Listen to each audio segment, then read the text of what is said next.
38ನೇ ಅಧ್ಯಾಯ. ಅನ್ನದಾನ, ಬಾಬಾ ಅವರಿಂದ ಅಡಿಗೆ, ಹಿಂದೂ ದೇವತೆಗಳಿಗೆ ಗೌರವ, ಭಕ್ತರೊಡನೆ ಊಟ. ಈ ಹಿಂದೆ ಬಾಬಾ ಅವರ ಚಾವಡಿ ಮೆರವಣಿಗೆಯನ್ನು ವಿವರಿಸಿದ್ದೆವಷ್ಟೆ. ಈಗ ಬಾಬಾ ಅವರ ಅಡಿಗೆಯ ವಿಧಾನವನ್ನು ಹೇಮಾಡ ಪಂತರು ವರ್ಣಿಸಿದ್ದಾರೆ. ಚರಣಾಶ್ರಿತ ತ್ರಿತಾಪಹರರು, ಭಕ್ತೇಷ್ಟ ಸಂಪಾದನ ತತ್ಪರರು, ಸಕಲ ಜಗದಾನಂದಕರು ಆದ ಶ್ರೀ ಸಾಯಿಬಾಬಾ ಅವರಿಗೆ ವಂದನೆಗಳು. ದ್ವೈತದಲನ, ಭಕ್ತ ಮನಮೋಹನ, ಭವಾಪಹರಣ ಮತ್ತು ಕರುಣಾಧನರಾದ ಸಾಯಿಬಾಬಾ ಅವರಿಗೆ ಜಯವಾಗಲಿ. ಅನ್ನದಾನ. ಬೇರೆ ಬೇರೆ ಯುಗಗಳಿಗೆ ಬೇರೆ ಬೇರೆ ಸಾಧನೆಗಳು ನಿಯಮಿತವಾಗಿವೆ. ಕೃತಯುಗಕ್ಕೆ ತಪವು, ತ್ರೇತಾಯುಗಕ್ಕೆ ಜ್ಞಾನವು, ದ್ವಾಪರ ಯುಗಕ್ಕೆ ಯಜ್ಞವು, ಕೊನೆಯದಾಗಿ ಕಲಿಯುಗಕ್ಕೆ ದಾನವೂ ನಿಯಮಿಸಲ್ಪಟ್ಟಿದೆ. ದಾನಗಳಲ್ಲಿ ಅನ್ನದಾನವೇ ಶ್ರೇಷ್ಠವಾದುದು. ಮಧ್ಯಾಹ್ನದಲ್ಲಿ ನಮಗೆ ಊಟ ಸಿಗದಿದ್ದರೆ ತಳಮಳಗೊಳ್ಳುತ್ತೇವೆ. ಅದೇ ರೀತಿ ಸಕಲ ಜೀವರಾಶಿಗಳಿಗೂ ಸಹ ಅನುಭವವಾಗುತ್ತದೆ. ಇದನ್ನು ತಿಳಿದು ಯಾರು ಬಡವರಿಗೂ ಹಸಿದವರಿಗೂ ಆಹಾರವನ್ನು ನೀಡುವರೋ ಅವರೇ ಉತ್ತಮ ಧರ್ಮಿಷ್ಠರು. ಆಹಾರವೇ ಬ್ರಹ್ಮ. ಆಹಾರದಿಂದಲೇ ಸಮಸ್ತ ಜೀವರಾಶಿಗಳು ಸೃಷ್ಟಿಯಾಗುವುದು ಮತ್ತು ಜೀವಿಸಿರುವುದು. ಅವು ಮರಣದ ನಂತರ ಅದೇ ಆಹಾರವನ್ನು ಪ್ರವೇಶಿಸುತ್ತವೆ ಎಂಬುದಾಗಿ ತೈತ್ತೀಯ ಉಪನಿಷತ್ತಿನಲ್ಲಿ ಹೇಳಲಾಗಿದೆ. ಮಧ್ಯಾಹ್ನದ ಹೊತ್ತಿನಲ್ಲಿ ನಮ್ಮ ಮನೆ ಬಾಗಿಲಿಗೆ ಅತಿಥಿ ಬಂದರೆ ಅವರನ್ನು ಆದರಿಸಿ ಆಹಾರ ನೀಡುವುದು ನಮ್ಮ ಆದ್ಯ ಕರ್ತವ್ಯ. ಸಂಪತ್ತು ದಾನ, ವಸ್ತುದಾನ, ಆಸ್ತಿದಾನ ಮುಂತಾದ ದಾನಗಳನ್ನು ಮಾಡಲು ವಿವೇಚನೆ ಇರಬೇಕು. ಆದರೆ ಆಹಾರದ ವಿಷಯದಲ್ಲಿ ಈ ವಿವೇಚನೆಯ ಅಗತ್ಯವಿಲ್ಲ. ನಿಮ್ಮ ಮನೆ ಬಾಗಿಲಿಗೆ ಮಧ್ಯಾಹ್ನದ ಹೊತ್ತಿನಲ್ಲಿ ಯಾರೇ ಬರಲಿ ಅವರಿಗೆ ಕೂಡಲೇ ಆಹಾರ ನೀಡಬೇಕು. ಕುರುಡ, ಕುಂಟ, ಹೆಳವ ಯಾರೇ ಬಂದರೂ ಅವರಿಗೆ ಮೊದಲು ನೀಡಿ ನಂತರ ಇತರರಿಗೂ ಬಂಧು ಬಳಗದವರಿಗೂ ಬಡಿಸಬೇಕು. ಅವರಿಗೆ ಮೊದಲು ನೀಡುವುದರಿಂದ ಬರುವ ಪುಣ್ಯ ಇನ್ನಿತರರಿಗೆ ನೀಡುವುದರಿಂದ ಬರುವ ಪುಣ್ಯಕ್ಕಿಂತಲೂ ಹೆಚ್ಚು. ಅನ್ನದಾನವಿಲ್ಲದ ಇತರ ದಾನ ಅಷ್ಟು ಶ್ರೇಷ್ಠವಲ್ಲ. ಅದು ಶಶಿಯಿಲ್ಲದ ನಿಶೆಯ ನಕ್ಷತ್ರಗಳಂತೆಯೂ, ಕಮಲವಿಲ್ಲದ ಸರೋವರದಂತೆಯೂ, ಸಹಧರ್ಮಿ ಇಲ್ಲದ ಸಂಸಾರದಂತೆಯೂ, ಕುಂಕುಮವಿಲ್ಲದ ಸುಹಾಸಿನಿಯಂತೆಯೂ, ಪ್ರೇಮವಿಲ್ಲದ ಭಜನೆಯಂತೆಯೂ ಇರುತ್ತದೆ. ಆದುದರಿಂದ ಅನ್ನದಾನವೇ ಶ್ರೇಷ್ಠತಮವಾದುದು. ಬಾಬಾ ಅವರು ಆಹಾರವನ್ನು ತಯಾರಿಸಿ ಎಲ್ಲರಿಗೂ ಹೇಗೆ ಹಂಚುತ್ತಿದ್ದರು ಎಂಬುದನ್ನು ಈಗ ನೋಡೋಣ. ಬಾಬಾ ಅವರಿಂದ ಅಡಿಗೆ. ಬಾಬಾ ಅವರು ತಮಗೆ ಬೇಕಾದಷ್ಟು ಆಹಾರವನ್ನು ಭಿಕ್ಷೆ ಬೇಡಿ ತಂದು ಜೀವಿಸುತ್ತಿದ್ದರೆಂಬುದನ್ನು ಆಗಲೇ ತಿಳಿಸಿದ್ದೇವೆ. ಆದರೆ ಅವರಿಗೆ ಮನಸ್ಸು ಬಂದಾಗ ಮೊದಲಿನಿಂದ ಕೊನೆಯವರೆಗೆ ತಾವೇ ಸ್ವತಃ ಅಡಿಗೆ ಮಾಡಿ ಮಸೀದಿಯಲ್ಲಿ ಇದ್ದವರೆಲ್ಲರಿಗೂ ಸ್ವತಃ ಬಡಿಸುತ್ತಿದ್ದರು. ಯಾರನ್ನೂ ಅವರು ಅವಲಂಬಿಸುತ್ತಿರಲಿಲ್ಲ. ಯಾರಿಗೂ ಅವರು ತೊಂದರೆ ಕೊಡುತ್ತಿರಲಿಲ್ಲ. ಸ್ವತಃ ಪೇಟೆಗೆ ಹೋಗಿ ಪದಾರ್ಥಗಳನ್ನು ತಾವೇ ತೆಗೆದುಕೊಂಡು ಬರುತ್ತಿದ್ದರು. ಅವರೇ ಅರಿಯುತ್ತಿದ್ದರು. ಮಸೀದಿಯ ಅಂಗಳದಲ್ಲಿ ಬಂದು ಒಲೆಯನ್ನು ಹಾಕಿ ಉರಿ ಹೊತ್ತಿಸಿ ಅದರ ಮೇಲೆ ಹಂಡೆ ಇಟ್ಟು ಒಂದು ಅಳತೆಯಾಗಿ ನೀರು ತುಂಬಿ ಆಹಾರ ಪದಾರ್ಥಗಳನ್ನು ಕುದಿಸುತ್ತಿದ್ದರು. ಮಸೀದಿಯಲ್ಲಿ 2 ಹಂಡೆ ಇದ್ದವು. ಒಂದು ದೊಡ್ಡದು, ಮತ್ತೊಂದು ಸಣ್ಣದು. ದೊಡ್ಡದರಲ್ಲಿ 100 ಜನರಿಗೂ, ಚಿಕ್ಕದರಲ್ಲಿ 50 ಜನರಿಗೂ ಸಾಲುವಷ್ಟು ಆಹಾರವು ತಯಾರಾಗುತ್ತಿತ್ತು. ಕೆಲವು ಸಲ ಬರೀ ಅನ್ನ, ಕೆಲವು ಸಲ ಮಾಂಸ ಮಿಶ್ರಿತ ಪಲಾವ್ ತಯಾರಿಸುತ್ತಿದ್ದರು. ಕೆಲವು ಸಲ ಅನ್ನದ ಗಂಜಿಗೆ ಗೋಧಿ ಹಿಟ್ಟನ್ನು ಮಿಶ್ರಣ ಮಾಡಿ ಹಸಿ ಮೆಣಸಿನಕಾಯಿ ಅರೆದು ಹಾಕಿ ಅಂಬಲಿ ತಯಾರಿಸುತ್ತಿದ್ದರು. ಆಹಾರದ ಜೊತೆಗೆ ಈ ಅಂಬಲಿಯನ್ನು ಸಹ ಬಡಿಸುತ್ತಿದ್ದರು. ಆಹಾರವು ಸರಿಯಾಗಿ ಬೆಂದಿದೆಯೋ ಇಲ್ಲವೋ ಎಂದು ನೋಡಲು ತಮ್ಮಂಗಿಯ ತೋಳನ್ನು ಮೇಲಕ್ಕೆ ಸರಿಸಿ ಕುದಿಯುತ್ತಿದ್ದ ಹಂಡೆಯೊಳಗಿನ ಪದಾರ್ಥದಲ್ಲಿ ಕೈ ಹಾಕಿ ಚೆನ್ನಾಗಿ ಕಲಕುತ್ತಿದ್ದರು.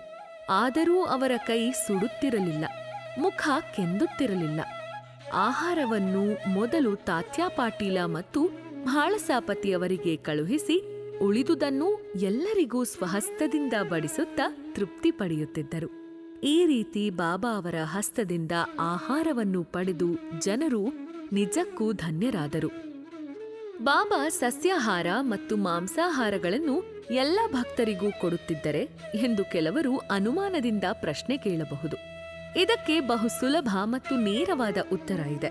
ಯಾರಿಗೆ ಮಾಂಸಾಹಾರದ ರೂಢಿ ಇತ್ತೋ ಅಂಥವರಿಗೆ ಮಾತ್ರ ತಮ್ಮ ಹಂಡೆಯಿಂದ ಮಾಂಸಾಹಾರ ನೀಡುತ್ತಿದ್ದರು. ಬೇರೆಯವರಿಗೆ ಅದರ ಸ್ಪರ್ಶ ಕೂಡ ಮಾಡಲು ಬಿಡುತ್ತಿರಲಿಲ್ಲ. ಮಾಂಸಾಹಾರವನ್ನು ಅಪೇಕ್ಷಿಸುವ ಮನೋಭಾವವನ್ನೂ ಸಹ ಹುಟ್ಟಿಸುತ್ತಿರಲಿಲ್ಲ. ಗುರುವು ಕೊಟ್ಟ ಪ್ರಸಾದವನ್ನು ತಾನು ಸೇವಿಸುವುದು ಯೋಗ್ಯವೋ ಅಯೋಗ್ಯವೋ ಎಂದು ಯೋಚಿಸುವವನು ಸದ್ಗತಿಯನ್ನು ಹೊಂದಲಾರನು. ಕೆಲವು ಸಲ ಬಾಬಾ ಈ ಬಗ್ಗೆ ತಮ್ಮ ಭಕ್ತರನ್ನು ಪರೀಕ್ಷಿಸಿದ್ದಾರೆ. ಭಕ್ತ ಪರೀಕ್ಷೆ. ಅಂದು ಏಕಾದಶಿ.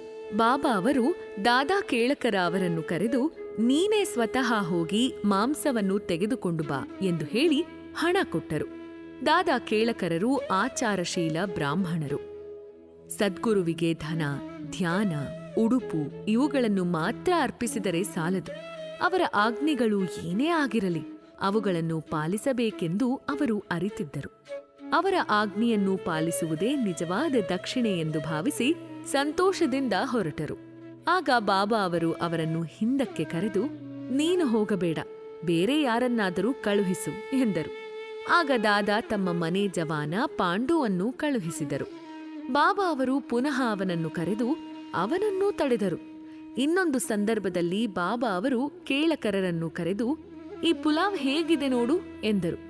ದಾದಾ ಕೇಳಕರ ಸರಿಯಾಗಿದೆ ಎಂದರು. ಆಗ ಬಾಬಾ ಅವರು, ಏನು, ನೀನು ರುಚಿ ನೋಡಿಯೂ ಸಹ ಇಲ್ಲ, ಚೆನ್ನಾಗಿದೆ ಎಂಬುದು ಹೇಗೆ ತಿಳಿಯಿತು?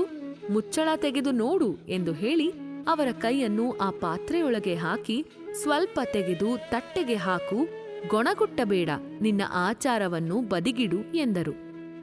ತಾಯಿಗೆ ನಿಜವಾದ ಪ್ರೇಮ ಅಂಕುರಿಸಿದಾಗ ಮಗುವನ್ನು ಚಿವುಟುತ್ತಾಳೆ. ಅದು ಅಳಲು ಆರಂಭಿಸಿದರೆ ಆಗ ನನ್ನ ಕಂದ ಅಳಬೇಡ ಅಳಬೇಡ ಎಂದು ತಬ್ಬಿಕೊಳ್ಳುತ್ತಾಳೆ. ಹಾಗೆಯೇ ಬಾಬಾ ಅವರಲ್ಲಿ ನಿಜವಾದ ಪ್ರೇಮ ಮಾತ್ರ ಅಂಕುರಿಸಿ ಕೇಳಕರ ಅವರನ್ನು ಕೀಟಲೆ ಮಾಡಿದರು ಅಷ್ಟೆ. ನಿಜವಾಗಿಯೂ ಯಾವ ಗುರುಗಳು ತಮ್ಮ ಶಿಷ್ಯರಿಗೆ ನಿಷಿದ್ಧವಾದ ಆಹಾರ ಸೇವಿಸಲು ಹೇಳಿ ಅವರನ್ನು ಕೆಡಿಸಲಾರರು. ಈ ಹಂಡೆ ಲೀಲೆಯು ಸುಮಾರು 1910 ತನಕ ಜರುಗಿ ನಂತರ ನಿಂತು ಹೋಯಿತು. ಹಿಂದೆ ಹೇಳಿದಂತೆ ದಾಸಗಣು ಅವರ ಕೀರ್ತನೆಯಿಂದ ಬಾಬಾ ಅವರ ಕೀರ್ತಿ ದೇಶದ ಮೂಲೆ ಮೂಲೆಗಳಿಗೂ ವ್ಯಾಪಿಸಿ ಭಕ್ತ ಕೋಟಿಯು ಶಿರಡಿಯಲ್ಲಿ ನೆರೆಯಲಾರಂಭಿಸಿತು. ಭಕ್ತರೇ ಅನೇಕ ತರಹದ ವಸ್ತುಗಳನ್ನು, ಅನೇಕ ವಿಧವಾದ ನೈವೇದ್ಯವನ್ನು ಅರ್ಪಿಸಲು ತರಹತ್ತಿದರು. ತಾವು ಸಾಕಷ್ಟು ಬಂದು ಎಲ್ಲರಿಗೂ ಹಂಚಿದ ನಂತರವೂ ಹೆಚ್ಚಾಗಿ ಉಳಿಯಹತ್ತಿದವು. ಈ ನೈವೇದ್ಯವನ್ನು ಬಾಬಾ ಹೇಗೆ ದೇವಾಲಯಗಳಲ್ಲಿ ಮತ್ತು ದೇವತೆಗಳಲ್ಲಿ ಇಟ್ಟು ಗೌರವವನ್ನು ವಿವರಿಸುವ ನಾನಾ ಸಾಹೇಬ ಚಾಂದೋರಕರರ ಕಥೆಯನ್ನು ನಾವೀಗ ನೋಡೋಣ. ಹಿಂದೂ ದೇವತೆಗಳಿಗೆ ಗೌರವ. ಕೆಲವರು ಸಾಯಿಬಾಬಾ ಅವರು ಬ್ರಾಹ್ಮಣರೆಂದು ಮತ್ತೆ ಕೆಲವರು ಮುಸಲ್ಮಾನರೆಂದು ಹೇಳುತ್ತಿದ್ದರು. ಆದರೆ ಅವರು ಯಾವ ಮತ ಪಂಗಡಕ್ಕೂ ಸೇರಿರಲಿಲ್ಲ. ಅವರು ಯಾವಾಗ ಜನ್ಮ ತಾಳಿದರು, ಅವರ ಮತ ಯಾವುದು, ಅವರ ಮಾತಾಪಿತೃಗಳು ಯಾರು ಎಂಬುದು ಯಾರಿಗೂ ಗೊತ್ತಿರಲಿಲ್ಲ. ಅದು ಈಗಲೂ ಗೊತ್ತಾಗಲಿಲ್ಲ. ಕಾರಣ ಅವರು ಬ್ರಾಹ್ಮಣ ಅಥವಾ ಮುಸಲ್ಮಾನರು ಎಂದು ನಿಶ್ಚಿತವಾಗಿ ಹೇಳಲು ಸಾಧ್ಯವಿಲ್ಲ. ಅವರು ಮಹಮ್ಮದೀಯರೆಂದು ಅನ್ನುವುದಾದರೆ ಅವರು ಯಾವಾಗಲೂ ಅಗ್ನಿಕುಂಡ ಉರಿಸುತ್ತಿದ್ದರು. ಅವರ ಹತ್ತಿರ ತುಳಸಿ ವೃಂದಾವನವಿತ್ತು. ಶಂಖ ಗಂಟೆಗಳನ್ನು ಬಾರಿಸಲು ಅನುಮತಿ ಇತ್ತಿದ್ದರು. ಈ ವಿಧವಾದ ಹಿಂದೂಗಳ ಪೂಜೆಗೆ ಅನುಮತಿ ನೀಡುತ್ತಿದ್ದರೆ, ಮಹಮ್ಮದೀಯರೆನ್ನುವುದಾದರೆ ಕಿವಿಗಳನ್ನೇಕೆ ಚುಚ್ಚಿಸಿಕೊಂಡಿದ್ದರು? ಹಿಂದೂ ದೇವಾಲಯಗಳನ್ನು ದುರಸ್ತಿಪಡಿಸಲು ತಮ್ಮ ಸ್ವಂತ ಹಣವನ್ನೇಕೆ ವ್ಯಯ ಮಾಡುತ್ತಿದ್ದರು? ಅದಕ್ಕೆ ವಿರುದ್ಧವಾಗಿ ಹಿಂದೂ ದೇವಾಲಯ ಮತ್ತು ಹಿಂದೂ ದೇವತೆಗಳಿಗೆ ಅಗೌರವವನ್ನು ಅವರು ಎಂದಿಗೂ ಸಹಿಸುತ್ತಿರಲಿಲ್ಲ. ಒಮ್ಮೆ ನಾನಾ ಸಾಹೇಬ ಚಾಂದೋರಕರ ಅವರು ತಮ್ಮ ನಾದಿನಿಯ ಪತಿಯಾದ ಬನ್ನೀವಾಲೆ ಅವರೊಡನೆ ಶಿರಡಿಗೆ ಬಂದರು. ಅವರು ಮಸೀದಿಗೆ ಹೋಗಿ ಬಾಬಾ ಅವರಿಗೆ ನಮಸ್ಕರಿಸಿ ಮಾತನಾಡಲು ಆರಂಭಿಸಿದ ಕೂಡಲೇ ಬಾಬಾ ಅವರು ನಾನಾ ಅವರನ್ನು ಕುರಿತು, ಇಷ್ಟು ದಿನ ನನ್ನ ಸಂಗಡವಿದ್ದರೂ ಸಹ ನೀನು ಈ ರೀತಿ ಮಾಡಬಹುದೇ ಎಂದರು. ನಾನಾ ಅವರಿಗೆ ಮಾತಿನ ಅರ್ಥವಾಗಲಿಲ್ಲ. ಆದುದರಿಂದ ಅವರು ವಿವರಣೆ ಕೇಳಿದರು. ಆಗ ಬಾಬಾ ಅವರು, ನೀನು ಕೋಪರಗಾಂವಕ್ಕೆ ಬಂದು ಅಲ್ಲಿಂದ ಶಿರಡಿಗೆ ಹೇಗೆ ಬಂದೆ ಎಂದು ಕೇಳಲು ನಾನಾ ಅವರಿಗೆ ಕೂಡಲೇ ತಮ್ಮ ತಪ್ಪಿನ ಅರಿವಾಯಿತು. ಅವರು ಸಾಮಾನ್ಯವಾಗಿ ಶಿರಡಿಗೆ ಬರುವಾಗ ದಾರಿಯಲ್ಲಿ ಗೋದಾವರಿ ನದಿಯ ದಡದಲ್ಲಿದ್ದ ಕೋಪರಗಾಂವದ ಶ್ರೀ ದತ್ತರ ಗುಡಿಯನ್ನು ಸಂದರ್ಶಿಸಿ ಬರುತ್ತಿದ್ದರು. ಆದರೆ ಈ ಬಾರಿ ತಮ್ಮ ಸಂಬಂಧಿಗಳು ಶ್ರೀ ದತ್ತರ ಭಕ್ತರಾಗಿದ್ದರೂ ಸಹ ಶಿರಡಿಗೆ ಬರುವುದು ತಡವಾಗಬಾರದೆಂದು ಅವರನ್ನು ನೇರವಾಗಿ ಕರೆದುಕೊಂಡು ಬಂದಿದ್ದರು. ಆಗ ಅವರು ನಡೆದ ವಿಷಯವೆಲ್ಲವನ್ನೂ ತಿಳಿಸಿ ಗೋದಾವರಿಯಲ್ಲಿ ಸ್ನಾನ ಮಾಡುವಾಗ ಕಾಲಿಗೆ ಮುಳ್ಳು ಚುಚ್ಚಿ ಬಹಳ ನೋವಾಯಿತೆಂದು ಹೇಳಿ ತಮ್ಮ ತಪ್ಪನ್ನು ಒಪ್ಪಿಕೊಂಡರು. ಆಗ ಬಾಬಾರವರು ಅದೇ ತಕ್ಕ ಶಿಕ್ಷೆ ಎಂದು ಹೇಳಿ ಮುಂದೆ ಎಚ್ಚರಿಕೆಯಿಂದ ಇರಲು ಹೇಳಿದರು. ಭಕ್ತರೊಡನೆ ಊಟ. ಈಗ ಪ್ರಸಾದ ವಿನಿಯೋಗದ ವಿಚಾರ. ಮಧ್ಯಾಹ್ನದ ಆರತಿಯಾದ ನಂತರ ಬಾಬಾ ಅವರು ಉಧಿಯನ್ನು ಕೊಟ್ಟು ಆಶೀರ್ವದಿಸಿ ಎಲ್ಲರನ್ನೂ ಕಳುಹಿಸುತ್ತಿದ್ದರು. ನಂತರ ಮಸೀದಿಯ ಒಳಗೆ ಹೋಗಿ ತಮ್ಮ ಇಕ್ಕೆಲಗಳಲ್ಲಿ ಭಕ್ತರನ್ನು ಕೂಡಿಸಿಕೊಂಡು ಊಟ ಮಾಡುತ್ತಿದ್ದರು. ಭಕ್ತರು ತಾವು ತಂದ ಎಲ್ಲಾ ನೈವೇದ್ಯವನ್ನು ಚೆನ್ನಾಗಿ ಬೆರೆಸಿ ಬಾಬಾ ಅವರ ಮುಂದೆ ಇಡುತ್ತಿದ್ದರು. ಆಗ ಬಾಬಾ ಅವರು ಅದನ್ನು ಮೊದಲು ದೇವರಿಗೆ ಅರ್ಪಿಸಿ ನಂತರ ಸ್ವೀಕರಿಸುತ್ತಿದ್ದರು. ಕೆಲವು ಭಾಗವನ್ನು ಹೊರಗಡೆ ಕಾಯುತ್ತಿದ್ದ ಭಕ್ತರಿಗೆ ಹಂಚಿ ಉಳಿದುದನ್ನು ಒಳಗಡೆ ನೆರೆದ ಭಕ್ತರಿಗೆ ಹಂಚುತ್ತಿದ್ದರು. ಬಾಬಾ ಅವರು ಶ್ಯಾಮ ಮತ್ತು ನಾನಾ ಸಾಹೇಬ ನಿಮೋಣಕರ ಅವರನ್ನು ಬಡಿಸಲು ನೇಮಿಸಿದ್ದರು. ಅವರು ತಮ್ಮ ಕರ್ತವ್ಯವನ್ನು ಶಿರಸಾವಹಿಸಿ ನೆರವೇರಿಸುತ್ತಿದ್ದರು. ಈ ರೀತಿ ಭಕ್ತರು ತೃಪ್ತಿ ಹೊಂದುತ್ತಿದ್ದರು. ನಿತ್ಯ ಪವಿತ್ರವಾಗಿತ್ತು ಆ ಪ್ರಸಾದ. ಮಜ್ಜಿಗೆ. ಒಂದು ಸಲ ಹೇಮಾಡ ಪಂಥರು ಬಾಬಾ ಅವರ ಜೊತೆಯಲ್ಲಿ ಹೊಟ್ಟೆ ತುಂಬಾ ಊಟ ಮಾಡಿದರು. ಆಗ ಬಾಬಾ ಅವರು ಅವರಿಗೆ ಒಂದು ಲೋಟದಲ್ಲಿ ಮಜ್ಜಿಗೆಯನ್ನು ತರಿಸಿ ಅದನ್ನು ಅವರಿಗೆ ಕೊಟ್ಟರು.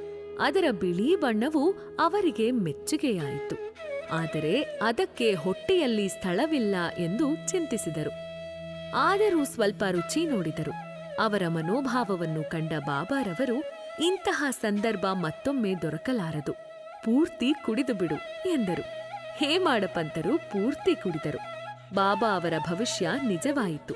ಯಾಕೆಂದರೆ ಸ್ವಲ್ಪ ದಿನಗಳಲ್ಲಿಯೇ ಬಾಬಾ ಪರಲೋಕ ಯಾತ್ರೆ ಮಾಡಿದರು. ಹೇಮಾಡ ಪಂಥರು ಒಂದು ಲೋಟ ಮಜ್ಜಿಗೆ ಕುಡಿದರು. ಆದರೆ ಅವರು ಸಾಯಿಲೀಲೆ ಎಂಬ ಅಮೃತವನ್ನು ನಮಗೆ ಸಮೃದ್ಧಿಯಾಗಿ ಒದಗಿಸಿದ್ದಾರೆ. ಆದುದರಿಂದ ನಾವು ಅವರಿಗೆ ಕೃತಾರ್ಥರಾಗಿರಬೇಕು. ನಾವು ಈ ಸಾಯಿಲೀಲಾಮೃತವನ್ನು ಸೇವಿಸಿ ಸಂತಸದಿಂದಿರೋಣ. ಶ್ರೀ ಸಾಯಿ ಪ್ರಣಾಮ.